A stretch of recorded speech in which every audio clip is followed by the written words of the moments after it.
Good afternoon, everyone, and welcome back to Bitcoin for Breakfast, a second lunch episode. We are completely failing our mission to be a breakfast show, but it's just as nice to join you for a lunch, and it's good to see you, everyone.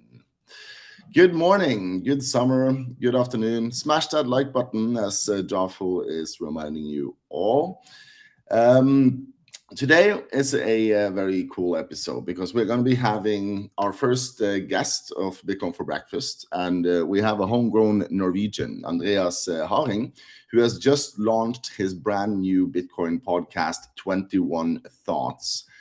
I am so excited to learn more about what that podcast is about. I've already listened to the first episode, and it's a brilliant show that really contextualized a lot of things, even for me. So looking forward to talking to Andreas in about 10 minutes. But before we get that far, we are going to go through the time chain calendar, see where Bitcoin is right now, and see which block height we're at, of course. And perhaps have a quick look at what's going on around the Nordics and around Europe when it comes to conferences and meetups, and perhaps come with some encouragements and recommendations for how you can help out going forwards.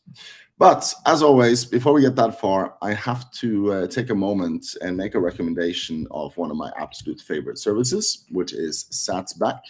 Satsback is not a sponsor of mine. They're just a service I really love, which gives you direct cashback in Bitcoin over Lightning to your own wallet every time you make an online purchase. So whether you buy hotels or food or whatever else it is, use Satsback. I'm going to throw that up here. Use Satsback, and you're guaranteed to be stacking a bit of Bitcoin along the way. It doesn't cost you anything extra. It just gives you some Bitcoin back, and that's never a terrible idea. Anyways, you'll find the link to Satsback in the video description below, and I would really appreciate it if you use it. It's going to help us out as well.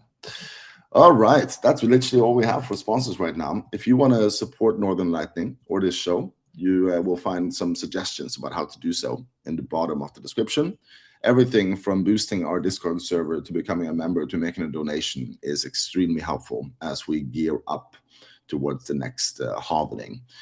This is the second episode, and the reason we have timed it this way is we have now been through a long bear market, and during the bear market, we can all feel how we can invest just as much energy as we do in the bull market, but the payoff is much lower.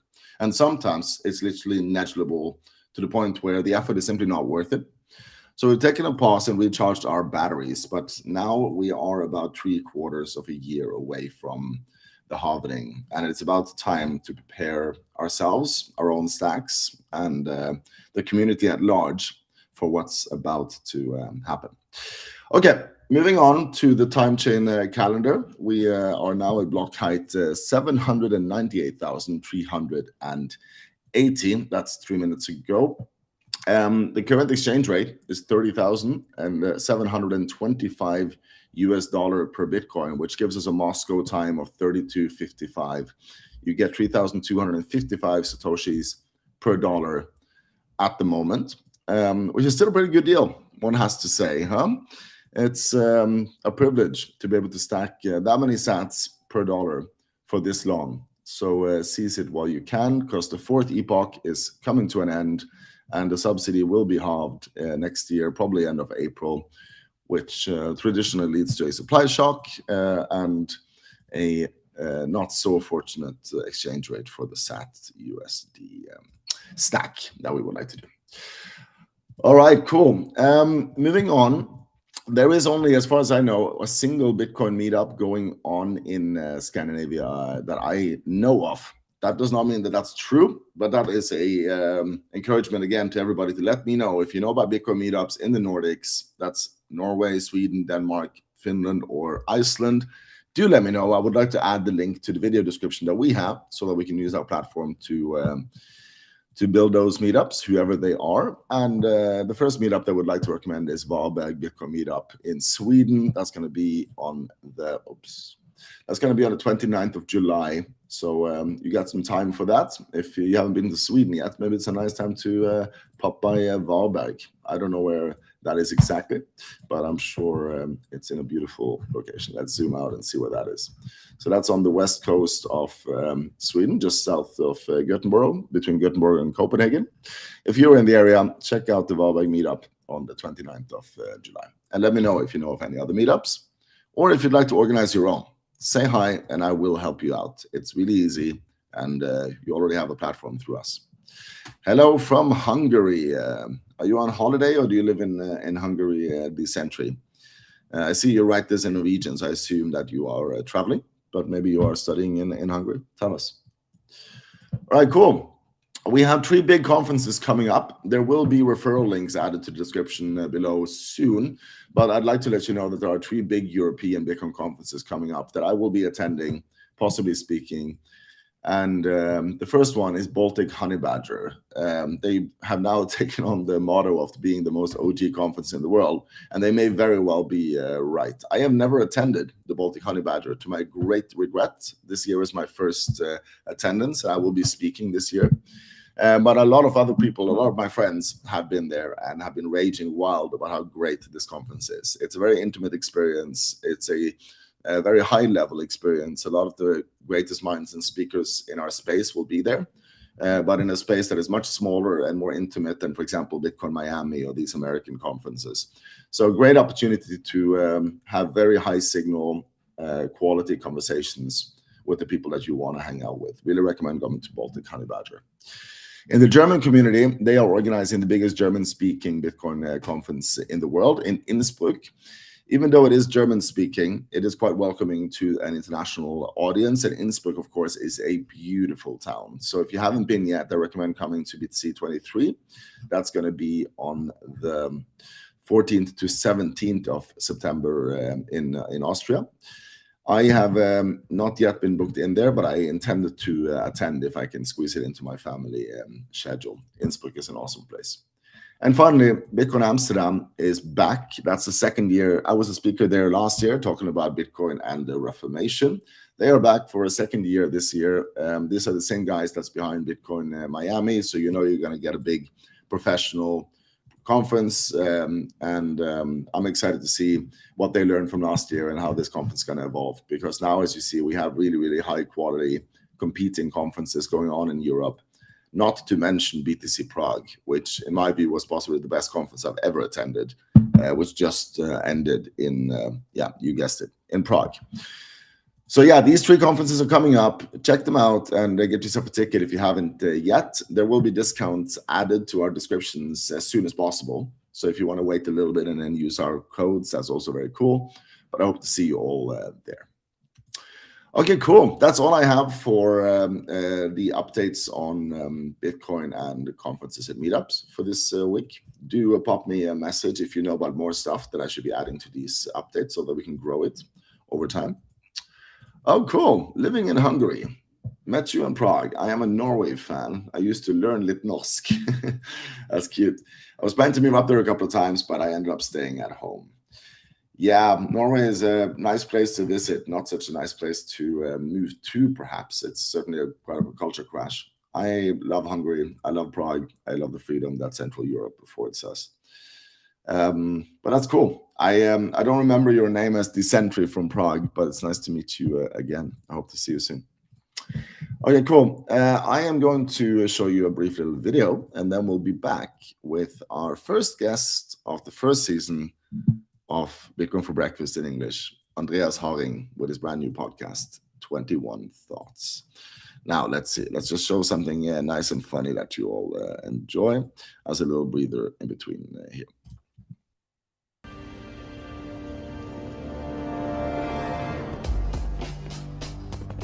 Fiat is a system, Neo. That system is our enemy. When you're inside, you look around, what do you see? Businessmen, teachers, lawyers, carpenters, all thinking that they earn for themselves, believing the money they use is a tool of trade, not of control. You have to understand that most of these people are not ready to see it. Many of them are so invested, so hopelessly dependent on the system, that they would fight to protect it. Were you listening to me, Neo? Or were you thinking about cheap money? Look again. Freeze it.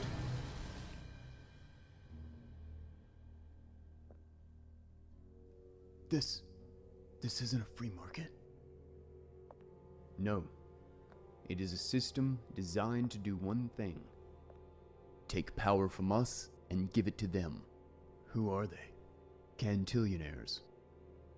They can manipulate and steal any value stored within their system, directing us into a dystopia where they say we'll own nothing, but be happy. Within Fiat, they are the masters, and we are the slaves. We've survived by begging for bigger handouts from the money printer, but they are the gatekeepers. We store our hopes and dreams in the tokens of their false promises, and the only way out is to fix the money. Bitcoin. I won't lie to you, Neo. Every other attempt at independent money and every electronic cash has died. But where they have failed, Bitcoin will succeed. Why? I've seen journalists who expose them ruined, watch them defraud us for trillions and no one went to jail. But their wealth and their power are still based on a world where they must sell their souls, and because of that, they will never be as sovereign or as free as you can be. What are you trying to tell me? I can sell my Bitcoin for millions one day? No, Neo. I'm trying to tell you that when you're ready, you won't have to.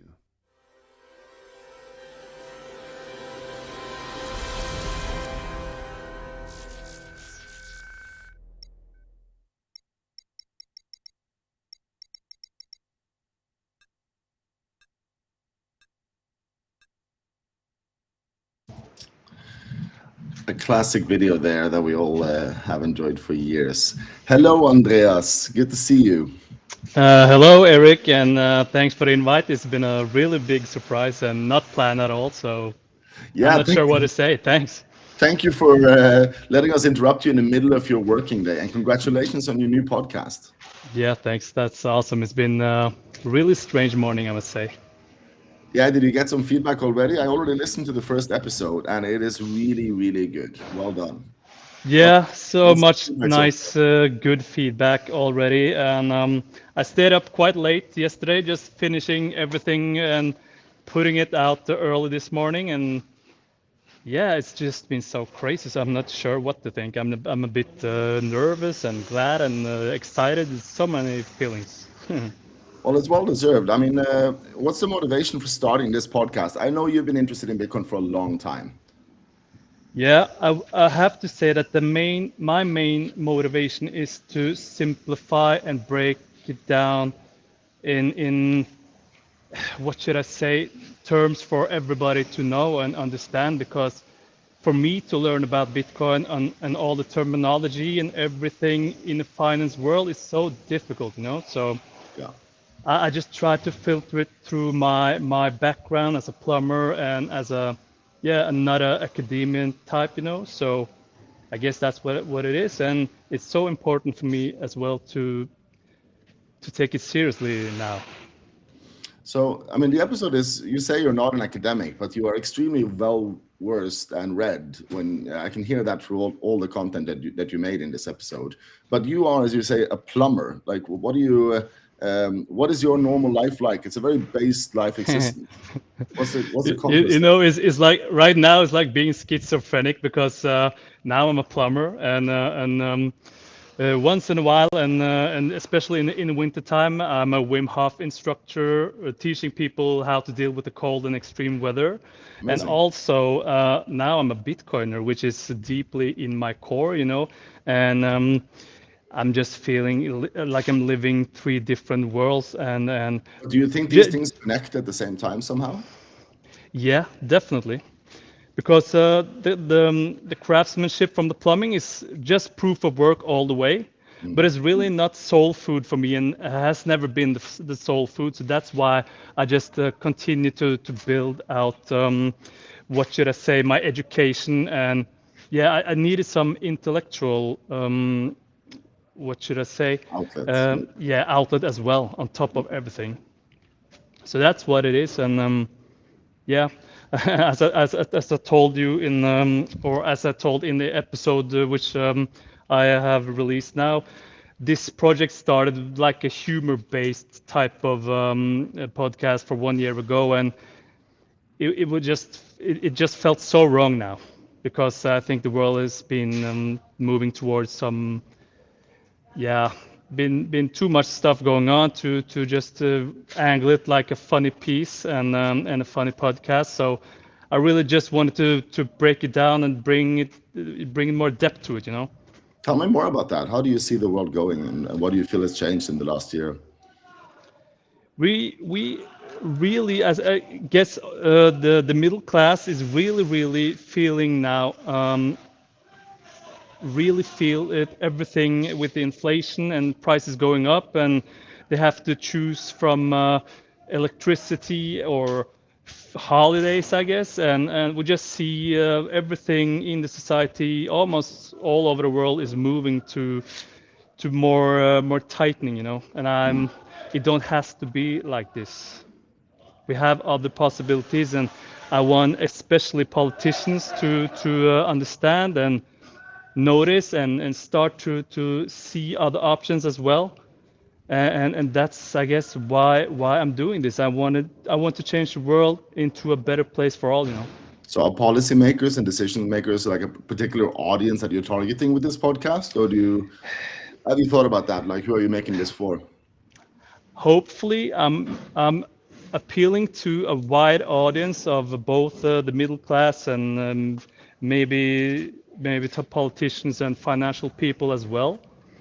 I really would like to try to reach all those people, but I'm not quite sure yet, because this is the first episode. I just wanted to spill my heart out in a quite simple way, I guess, and what it will become, I'm not quite sure yet, but I definitely would like to have some guests on and talk about how the future can look like. And I would like, of course, to focus on the Norwegian population with the Norwegian content and language.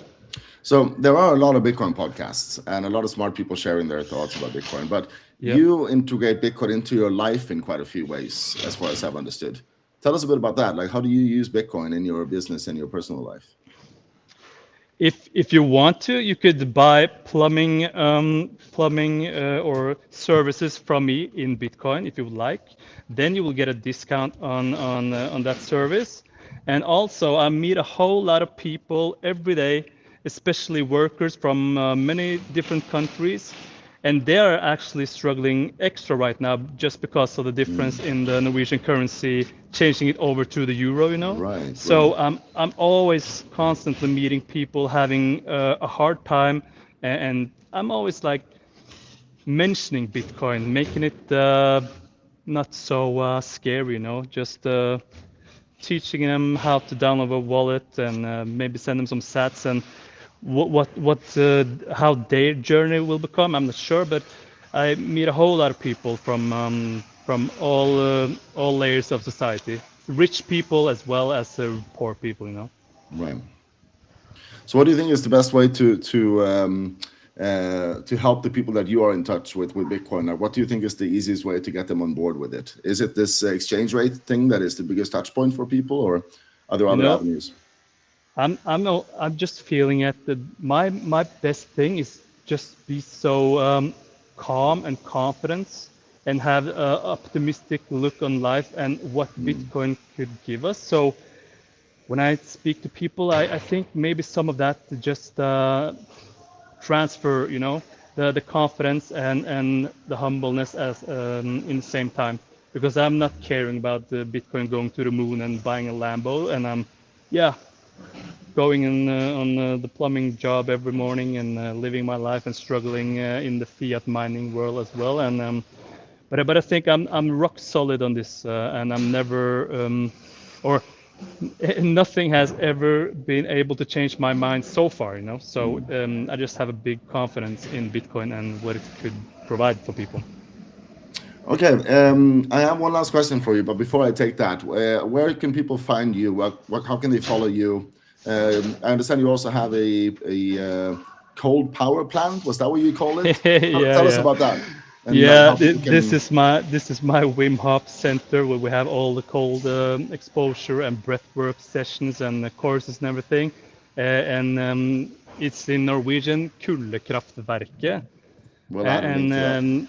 yeah, that could be really nice. And I also have a cooperation with Norway's biggest spa hotel, which is called the Well. Awesome. And we actually spoke about that with some Bitcoiners attending the Oslo Freedom Forum, which was not so long ago. And I really like to actually maybe try to have some content, Bitcoin related stuff, maybe some social things going on in collaboration with Oslo Freedom Forum if they're interested. That could be That's a really really cool. good idea. Yeah, I've That been could to be also awesome. Freedom Forum a few times. I think it fits perfectly into the concept. Yeah. That's a great idea. Hey, so last question, and this is not a small one, but it's I want to end it on this. What is Bitcoin? Yeah, what is Bitcoin? Actually, it changes. You get a different answer regarding which phase of the life you ask a person. But right now, Bitcoin is hope for me. That's beautiful. Yeah. Do you see anything else that matches Bitcoin in that kind of optimism, or other things that are connected to Bitcoin that makes you look positively on the future of the world? I see some rumors about BRICS getting into the gold-backed currency, and my thought is if gold would have worked, it's already been backing some currencies. So Yeah. I'm all for money, freedom, and all that, but I really like to just solve problems. And for me, it's just obvious that Bitcoin solves the problem we need to solve. The debasement of the currency for every person on the planet. That's a really good point. That if gold could compete with fiat, it already would have. Yeah, I guess so. But as a store of value, definitely. But Bitcoin is taking this to the next level. All right, Andreas, is there anything you'd like to add? No, I just want to soak it all in, being a podcaster in the Bitcoin space now for the first time. Hopefully, I can grow my connections and the Bitcoin community in Norway, and hopefully, can attend some meetups and be a part of the whole movement. Well, I am sure I'll be sharing a stage with you in Miami next year, and I can only recommend everyone listening to this to follow Andreas on Twitter, check out his new podcast, check out Kuldekraftverket, and if you need plumbing services in Oslo and you want to pay with Bitcoin and get a little discount, Andreas is your guy. Yeah, for sure. Thank you so much, Andreas. Thanks, Eric. Have a Take nice care. day. You too. That's a great chat with my good friend Andreas about his new podcast, 21 Thoughts. 21 Thoughts, I really like this name of a podcast. It's a good one.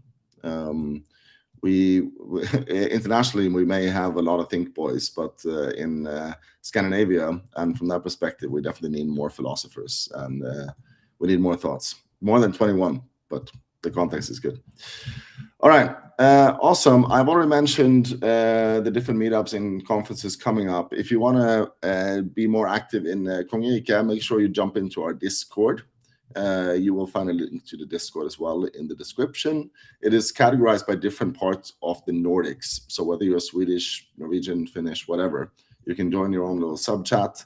It is a very big Discord, although the activity has, of course, been decreasing during the bear market. So join us as we reinvigorate the Bitcoin experience in the Nordics going forwards. This is only week number 2, and we will be back next Wednesday.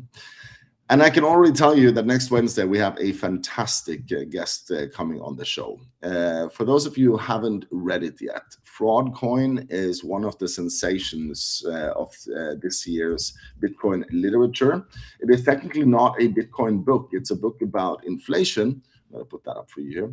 It's a book about inflation and its history. And the fact that inflation is not some kind of natural disaster, it is a very intentional policy with predictable outcomes, We're going to be talking to the author Rune Østgaard, a farmer and lawyer from the middle of Norway, who will be telling us more about Bitcoin and inflation and the history of inflation next year.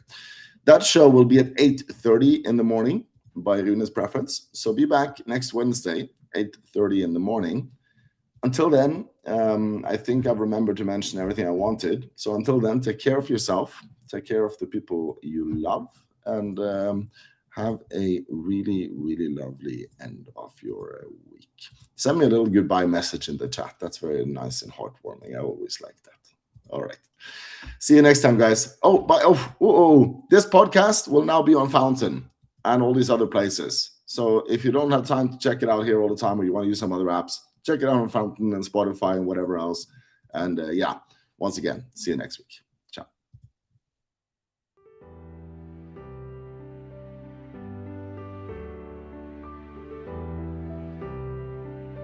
For we meet in an hour of change and challenge, in a decade of hope and fear. For the eyes of the world now look into space, to the moon and to the planets beyond. We have had our failures, but so have others, even if they do not admit them. To be sure, we are behind, and will be behind for some time. But we do not intend to stay behind, and in this decade we shall make up and move ahead. But why, some say, the moon? Why choose this as our goal? We choose to go to the moon. We choose to go to the moon. We choose to go to the moon in this decade and do the other things. Not because they are easy, but because they are hard. Because that goal will serve to organize and measure the best of our energies and skills. Because that challenge is one that we're willing to accept, one we are unwilling to postpone, and one we intend to win. The great British explorer George Mallory, who was to die on Mount Everest, was asked why did he want to climb it. He said, because it is there. Well, space is there, and we're going to climb it. And the moon and the planets are there, and new hopes for knowledge and peace are there. And therefore, as we set sail, we ask God's blessing on the most hazardous and dangerous and greatest adventure on which man has ever embarked.